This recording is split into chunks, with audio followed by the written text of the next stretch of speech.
로마서 9장 1절에서 3절, 10장 1절 이렇게 두 군데를 보겠습니다. 내가 그리스도 안에서 참말을 하고 거짓말을 아니하노라. 나에게 큰 근심이 있는 것과 마음에 그치지 않는 고통이 있는 것을 내 양심이 성령 안에서 나와 더불어 증언하노니, 나의 형제 곧 골육의 친척을 위하여 내 자신이 저주를 받아 그리스도에게서 끊어질지라도 원하는 바로라. 아멘. 10장 1절 다 같이요. 형제들아, 내 마음에 원하는 바와 하나님께 구하는 바는 이스라엘을 위함이니 곧 그들로 구원을 받게 함이라. 할렐루야. 자, 우리 인사 나누죠. 좋은 아침입니다. 네, 참 좋은 아침이네요. 이 아침 첫 시간 하나님께 드리기 위해서 거룩한 발걸음을 되신 여러분, 또 가정에서 유튜브를 통해 함께 예배에 참여하고 있는 교우 여러분, 주의 이름으로 축복합니다.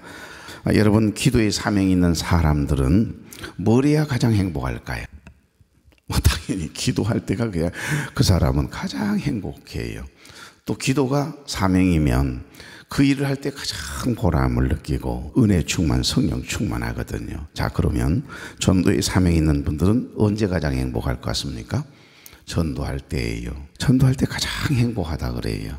믿음이 없는 사람들은요, 전도하다 보면 믿음이 생겨요. 예수 그리스도를 나도 아직 다 안 믿어지는데 자꾸 입술로 시인하여 마음에 믿어 의에 이르고 입술로 시인하여 구원에 이르느니라. 그게 이제 시인, 믿음의 고백이잖아요. 우리의 마음에 예수 그리스도를 이렇게 영접하도록 하는 거, 예수 그리스도를 하나님의 아들로, 나의 구주로, 내 인생의 주인으로 고백한다는 것 또한 내 의지나 내 특심이 아니고 내 노력이 아니라 행위가 아니고 하나님의 전적인 은혜임을 우리는 이제 알지요.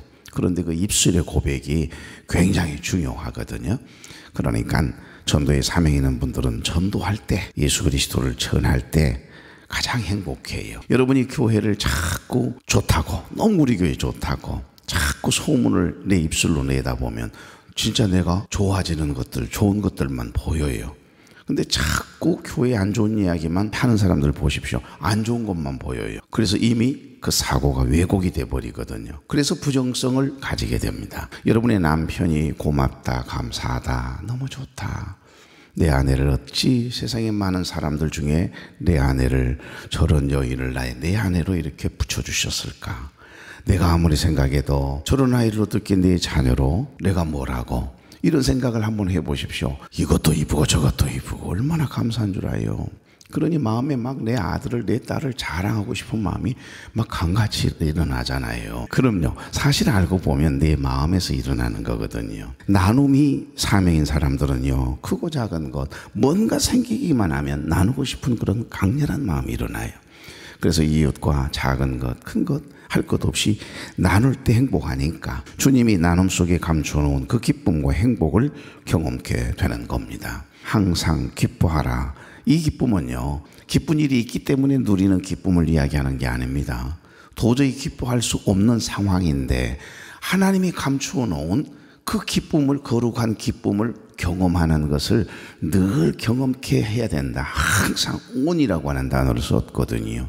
그러니까 우리가 남이 기뻐할 수 있는 일이 있어서, 기쁜 소식이 있어서, 좋은 일이 있어서 기뻐하는 것, 감사하는 건 누구든지 해요. 믿음 없는 사람 우리보다 더 잘해요. 그런데 도저히 기뻐할 수 없는데, 도저히 감사할 상황이 아닌데도 눈물 지으며 감사하다고, 하나님의 은혜라고 고백해봐요. 놀랍게도 하나님이 주시는 기쁨이 있어요. 그래서 나누고 남을 칭찬하고 험담하는 것이 아니라 그 사람, 그분 참 좋은 분이라고 이렇게 이야기하고 나면 그분이 알아요? 몰라줘요. 몰라줘도 내 마음이 기뻐요? 슬퍼요? 기쁘지요. 이게 하나님이 감춰놓은 칩 비밀이라는 겁니다. 여러분, 여러분의 간절한 소원이 무엇입니까? 오늘은 바울의 소원에 대한 말씀을 함께 나누고 싶습니다. 그 사람의 간절한 마음의 바람이, 그 소원이 무엇인가를 들여다보면 그 사람의 인격, 그 사람의 성품, 그 사람의 신앙이 보이고, 그 사람이 어디에 관심을 늘 가지고 살아가느냐, 그리고 그 사람의 인생이 보이거든요. 거룩하고 깨끗한 비전과 꿈을 가졌던 요셉을 보십시오. 그 꿈을 가졌기에 어떤 상황이 다가와도 하나님만 바라보면서 원망하고 불평했다는 이야기가 단 한 구절도 없어요. 그래서 이겨낸 겁니다. 그래서 여러분, 노예로 애굽으로 팔려간 게 아니에요. 성령에 이끌려간 겁니다. 그러니까 똑같은 상황인데 어떤 사람은 내가 뭘 잘못했냐고 이러면서 억울해가지고 분해서 막 분노할 텐데, 상대를 향해서 막 그냥 저주를 쏟아낼 텐데, 여러분, 요셉은 예수님의 예표라고 할 만큼요 대단한 영적인 사람이죠. 그러니까 하나님께서 요셉과 함께 하심으로 그가 어디를 가든지 무엇을 하든지 뭐 했다고 그러죠? 형통했다 그래. 형통은 누가 보아도 형편이 나아지는 상태. 다윗이 어디를 가든지 무엇을 하든지 전쟁터에 나가면 이기게 하셨더랍니다. 그래서 모든 열왕들의 역사가 기록되어 있는 열왕기상하, 역대상하. 역대상하는 포로 생활 중에 있는 자기 백성들에게 전하고 싶은 말씀이 아주 추려져서 좋은 이야기만 기록되어 있는 책이 역대상하고, 열왕기상하에는 약점도 허점도 드러내고 싶지 않는 일까지도 아주 자세하게 기록되어 있는 열왕들의 역사죠. 반복되죠.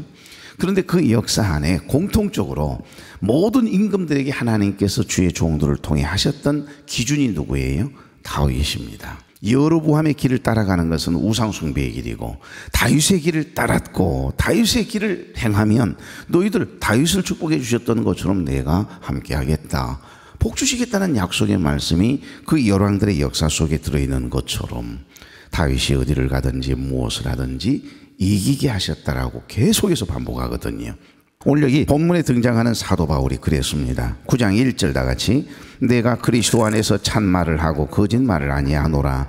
나에게 큰 근심이 있는 것과 마음에 그치지 않는 고통이 있는 것을 내 양심이 성령 안에서 나와 더불어 증언한다라고 하는 말씀을 하시네요. 여기에 사도 바울이 말하고 있는 나의 형제 곧 고륙의 친척은요, 자신의 근친을 가리키는 말이기도 하겠지만 친족, 혈육을 이야기하는 이야기도 맞아요. 그런데 실제적으로는 더 큰 범위 내에서 통전적인 의미에서 볼 때 이스라엘 민족 전체를, 열방을 향한 그 넓은 마음을 일컫는 말이기도 합니다. 그러니까 이 사도 바울의 마음에는요, 열방을 향한 그 복음을 전하고 싶은, 저들도 다 예수를 믿고 구원받아 행복했으면 좋겠다라고 하는 아주 간절한 소원이 그 마음에 강같이 흐르고 있었다는 이야기를 하고 있는 겁니다. 예수님을 만나기 이전에는 예수 믿는 사람 저주했지요. 그리고 정말 그리스도인 그러면 예수 믿는 사람들, 복음을 전하는 사람들 생각하면 학을 몇 마리 뗄 정도로 증오했다고 하잖아요. 그런데 그가 부활하신 주님을 다메섹 도상에서 만나고 난 다음, 사울이 바울이 된 다음부터는 그 마음의 소원이, 꿈이 완전히 바뀌어버리거든요. 오직 예수입니다. 오직 복음이에요. 전도에 대한 이 사명이 있어서이기도 하지만은 그의 마음에 자나깨나 전도의 대상만 보이는 겁니다. 여러분, 한 영혼이 자기 친형제와 같고 다 혈육으로 보이는 거예요. 그래서 저 사람도, 아이고 우리 고모도 우리 당숙도 다 예수 믿고 구원받아서 하나님께로 천국 가기를 그 간절한 마음으로 소원하고 있다라고 하는 내용을 압축해 놓았어요. 여러분, 사람에게는 종류는 달라도 각자에게는 다 꿈, 소원이 있지 않습니까? 누구에게나 크고 작은 소원들이 있잖아요. 사도 바울에게도 간절한 소원이 있었다라고 하는 이야기가 오늘 본문이거든요. 그런데 문제는 바울 속에 있는 간절한 소원, 그 소원 때문에 지금 바울이 어떤 마음을 가지고 있다고 이야기합니까? 두 가지로 구분합니다. 큰 근심이 생겼다는 거예요. 또 한 가지는 그치지 않는 고통이 있다는 겁니다. 왜 고통스러웠을까요? 왜 그렇게 큰 근심이 그 마음에 그냥 큰 돌덩어리처럼 이렇게 담겨져 있었을까요?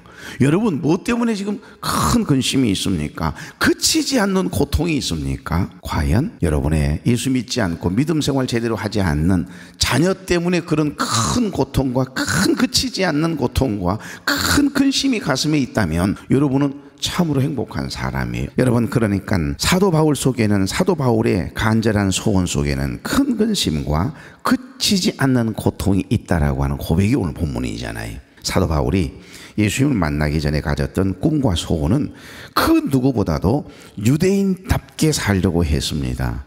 그래서 유대인 중에서도 율법 공부도 1등하고 싶은 거예요. 공부 잘하고 싶은 겁니다. 잘나고 싶은 겁니다. 그래서 출세와 성공으로 인정받고 싶었겠지요. 그래서 그렇게 스펙을 차곡차곡 쌓아가는 일에 관심이었고 그의 간절한 소망은 성공입니다. 여러분 사도행전 22장 3절 4절을 보시면 바울은 유대인으로 길리기아 다소에서 낳고 자랐습니다. 그리고 당대의 최고의 랍비, 진짜 최고의 랍비입니다. 가말리엘이라고 하는 이 최고의 랍비에게서 직접 율법을 배웠던 가말리엘 문화생, 그러면 이 명함 내밀면 끝나는 거예요. 왜? 가말리엘이라고 하는 분이 굉장한 기도의 사람이고 하나님의 말씀에 박식했고 거기에다 그 말씀대로 본이 되었기 때문에 그렇게 시끄럽게 공의회에서 싸우다가 말고 논쟁하다가도요, 가말리엘 이분이 뜨거니 일어나서 딱 손을 들고 한마디 하면 모두가 잠잠해졌어요. 어르신인 거죠. 제 기억 속에 우리 박정식 목사님 돌아가셨습니다만 박정식 목사님께서 별량에다 개척을 하고 이제 5년 작정을 하고 들어가서 마을 회관에서 예배를 드리면서 초등학생들, 중학생들 데리고 처음으로 이장님께서 회관을 빌려주셔서 이제 교회를 개척을 했거든요. 그래가지고 교회를 하나님의 은혜로 세웠습니다. 땅을 사고.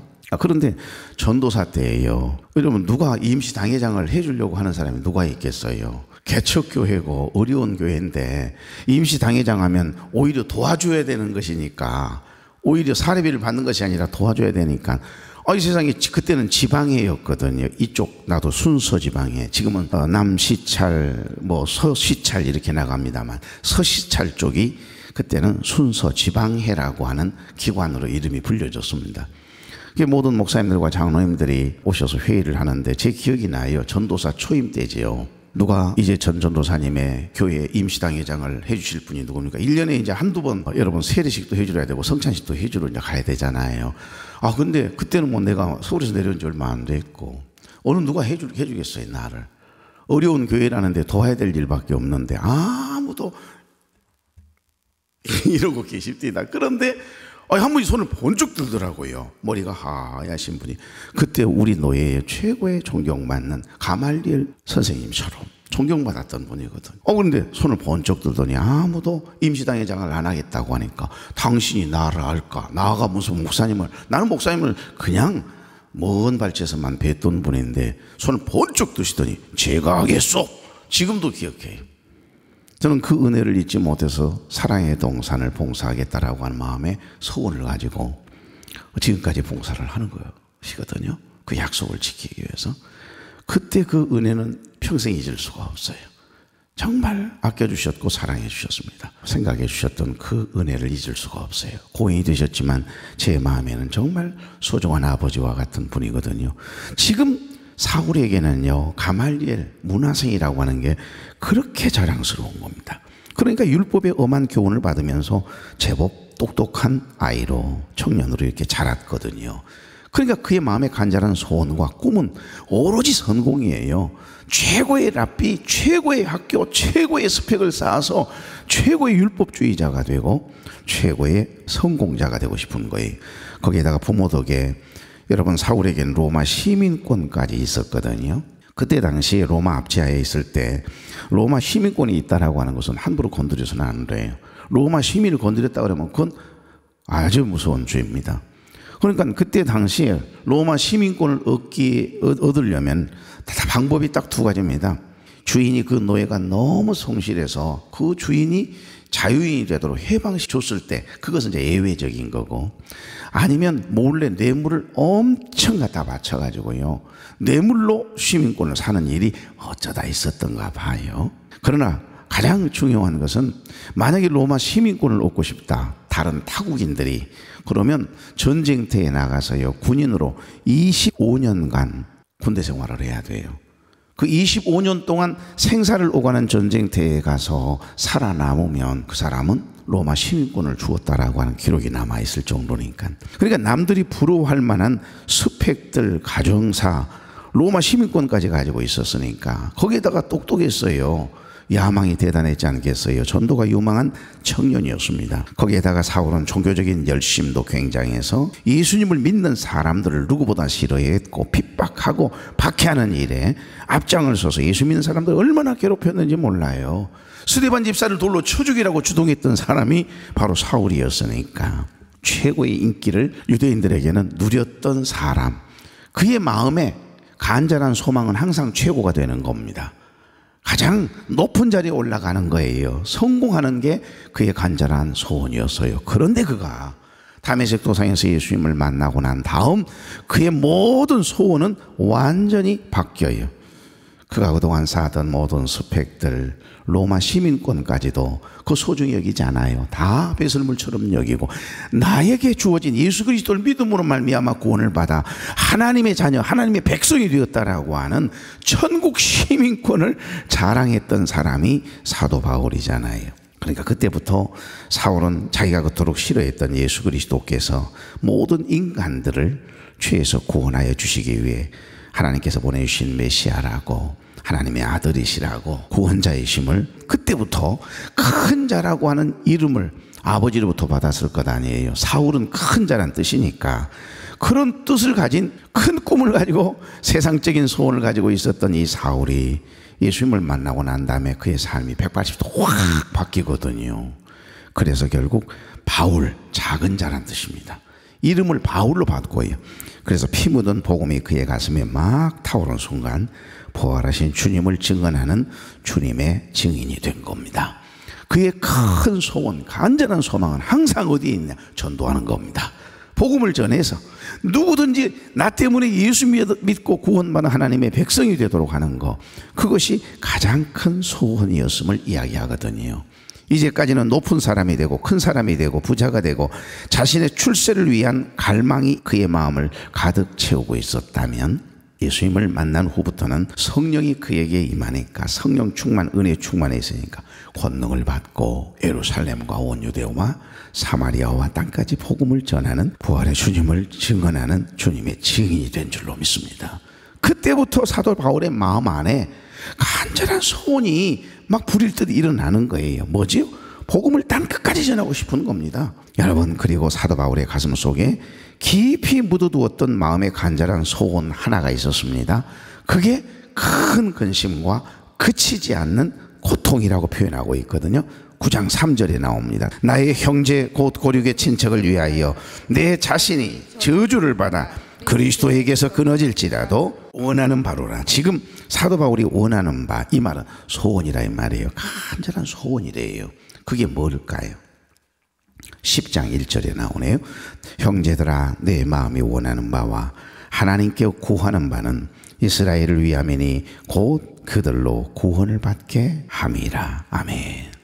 지금 바울의 간절한 소망이 바뀌었어요. 뭘로요? 내 고륙 친척, 형제, 동족이 예수 믿고 구원받는 것이다라고 하는 말씀을 하고 있습니다.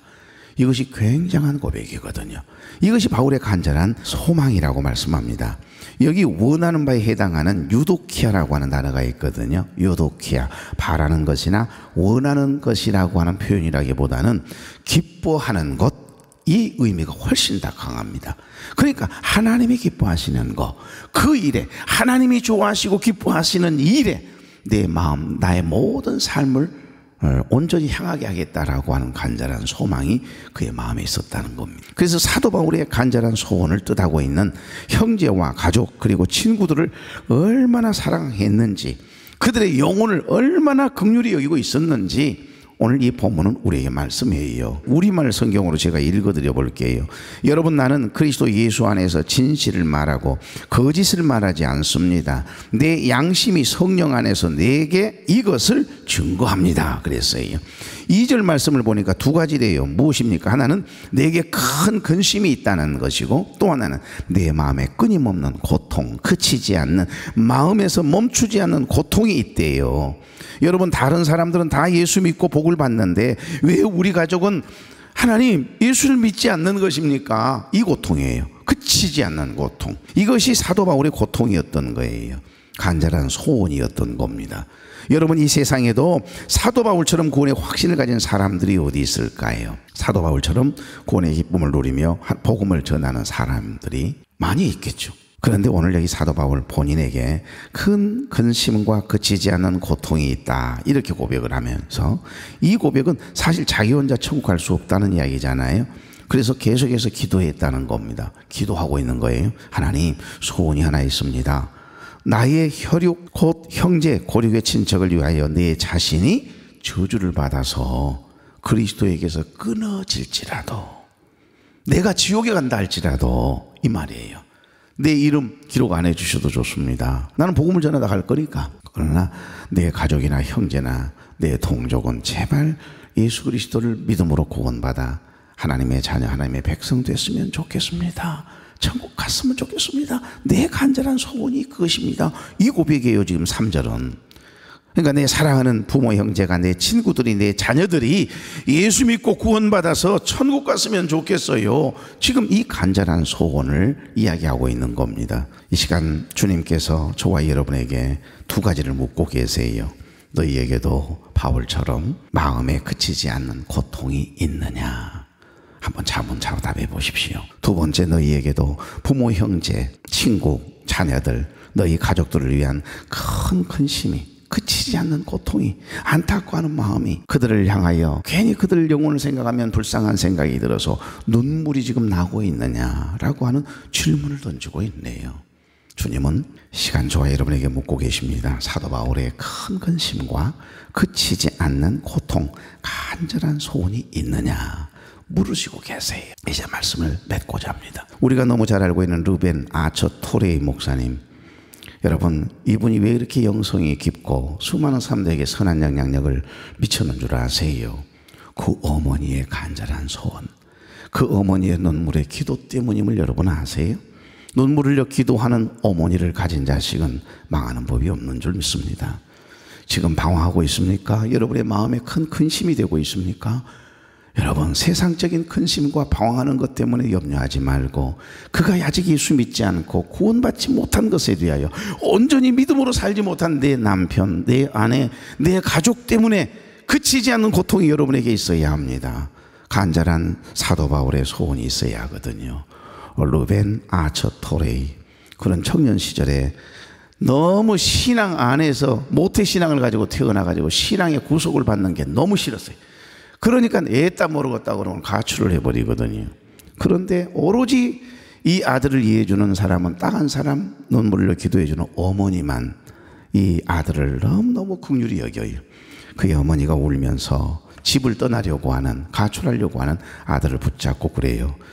토레이, 내가 너를 위해 항상 기도하마. 만약 방랑의 길에 지쳐 어디로 갈 바를 모를 때가 있거든, 토레이, 이 엄마의 하나님을 부르거라. 엄마가 믿는 하나님을 찾아라. 그렇게 이야기하거든요. 집 나오니까 이제 신앙의 구속도 안 받고 주일 안 지켜도 되고 예배 신경 쓸 것도 없고 세상적으로 얼마나 자유한지 잘 살거든요. 그런데 이상해요. 허무함이, 공허함이 치고 들어오더니 자살을 결심할 정도로 요관에 들어가서 딱 이 세상에 보니까 그 테이블에가 성경책 하나가 있어요. 마지막 죽기 전에 성경책이라도 한번, 너무 서러우니까 내가 어쩌다가 이렇게 방황하다가 이런 신세가 됐나 생각하다가 성경 한 군데를 펴가지고 아직도 읽기도 전에 지금 이 시간에도 새벽에 새벽 예배를 나가 나를 위해 기도하고 있을 그 눈물을 흘리면서 도레이, 내가 믿는, 엄마가 믿는 하나님을 꼭 기억하거라. 힘들고 어려운 상황이 되면 엄마가 믿는 하나님께 기도해. 그 이야기가 생각이 나는 거예요. 그래서 펑펑 울거든요. 그러다가 죽지 못하고 돌아서거든요. 그가 돌아서서요, D.L. 무디와 함께 했던 19세기를 위해 크게 쓰임받은 영적 거장이 되거든요. 여러분, 눈물을 흘려 기도했던 그 어머니의 간절한 소망, 그치지 않는 그 고통, 큰 마음의 근심이 영적이고 선한 근심이었던 것이 결국 루벤 아처 토레이라고 하는 위대한 하나님의 사람을 만들어내요. 기도하면서. 여러분, 그분이 누군 줄 아세요? 그분이 삼척 예수원의 원장님이셨던 대천덕 신부의 할아버지가 됩니다. 프랑스의 유명한 화가 밀레가 그랬습니다. 밀레를 그림의 고장 파리로 보내면서 어머니가 뭐라고 당부한 줄 아세요? 보내놓고도 하염없이 기도하거든요. 아들아, 내가 화가이기 전에 그리스도인인 것을 잊지 말거라. 주님을 잃어버린 유명한 화가가 되는 것보다 차라리 죽는 것을 보는 것이 더 나을 것이다. 이러면서 눈물로 이 아들, 세상에 나아가는 이 아들을 위해서 기도하거든요. 근데 밀레가 너무 형편이 어렵다 보니까 삼류화가로 전락해요. 그래서 루드화를 그려주면서 그 돈을 가지고 어렵게 자취방에서 살거든요. 그런데 그 좋지 않는 남을 병들게 하고 영적으로 무너지게 하는 이 나체 사진들을 그리면서 돈을 버는 양심의 가책이 질러대니까 어머니가 나에게 했던 말씀이 생각이 나는 거예요. 아들아, 내가 화가이기 전에 그리스도인인 것을, 하나님의 자녀인 것을 기억해라.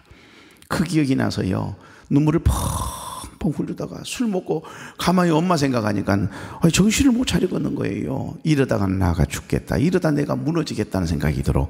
나 유명한 화가 안 돼도 좋다. 그리고는 주섬주섬 보따리를 싸 들고요, 야반 도주를 해가 여러분 시골로 다시 내려가거든요.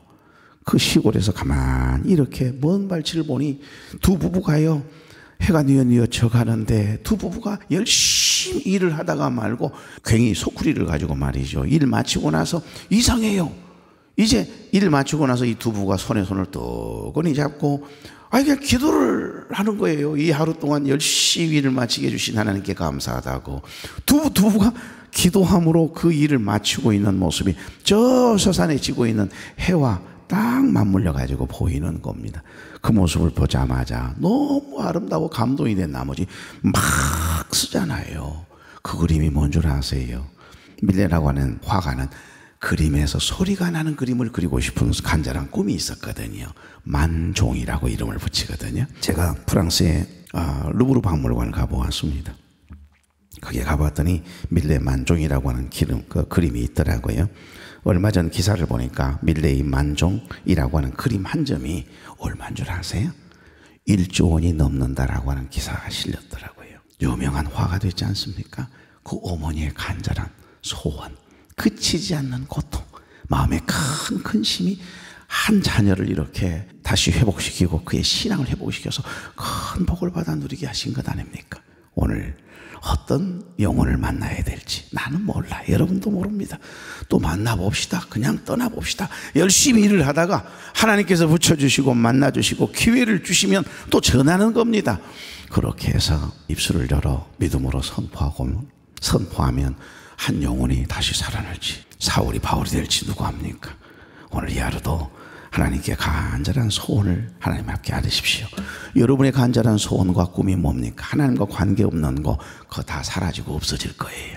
냄새나는 것들입니다. 사울이었을 때 가졌던 큰 소원들 다 배설물처럼 여기고, 주님을 다메섹 도상에서 만난 이후에 하나님께서 주시는 거룩하고 깨끗한 비전, 간절한 소원은 그치지 않는 고통이요, 큰 마음의 근심이었던 전도였습니다. 여러분, 한 영혼을 주님께로 인도하는 일이 그의 간절한 소망이었던 것처럼 우리 마음에도 우리의 간절한 소망이 사도 바울의 소원 될 수 있기를 주의 이름으로 축복합니다. 좋으신 하나님, 전도는 성령의 사역임을 믿습니다.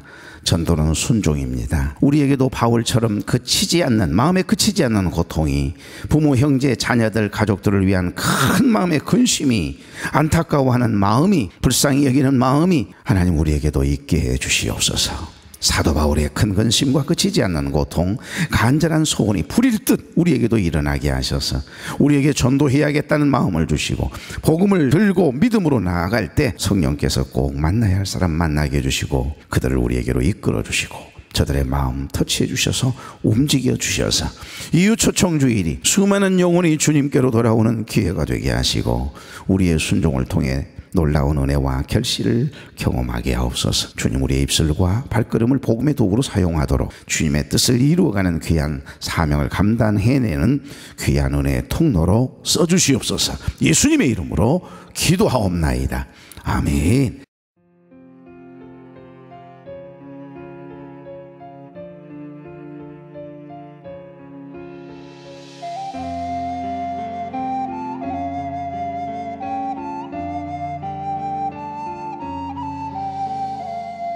사랑하는 나의 친구여, 어찌하여 주를 떠나서 이제 외롭게 홀로 걸어가는가.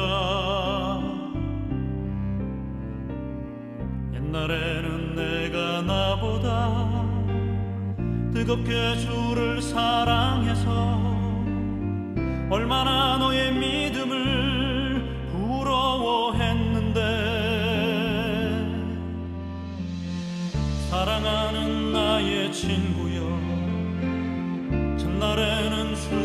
손잡고 험한 세상 길들이 걸어가지 않은가. 그때 그 주님은 지금 내 곁에서 친구 얘기를 항상 하고 있다네. 다시 만나고픈 나의 형제였다고. 돌아오게나 나의 친구여. 그때 주님의 마음 아직 열려있다네. 세상은 변해도 주님은 안 변한다고 예전에 내게 말했잖은가.